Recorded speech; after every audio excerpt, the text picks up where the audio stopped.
For today's video guys, yan po, samahan niyo po akong bumili po ng kalan. Napakaganda ko talagang lalaki. Ohoy! Feeling ka boy? So nagpabango na po ako dyan. Baka makadali po tayo ng chicks. Ohoy, di ba yan? So bago po yan, dumaan na po ako dyan sa namimingwit ng isda. Ang bango-bango ko talaga. Ohoy! Amoy tabel. Ohoy, gago! Dugyot yarn! Ay na po, nakasakay na po ako sa motor niyan. Motorboat. Ohoy, di ba yan?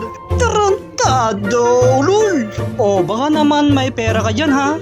Baka pwede kitang hututan. Hoy, di ba yan? So, nga po, nagpunta na po ako dyan sa monumento ni Jose Rizal at IMT. IMT? iMart kasi yan, loko. Hoy, di ba yan? So, nung nandiyan na po ako sa iMart, yan po yung napili ko pong kalan.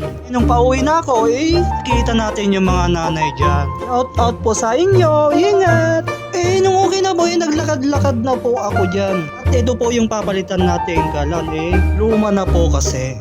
So, nung tinesting ko pong panda rin dyan, okay naman po. Baka isang like and share and follow naman po dyan, para marami pa tayong mapasayang tao. So, yun lang po. Bye!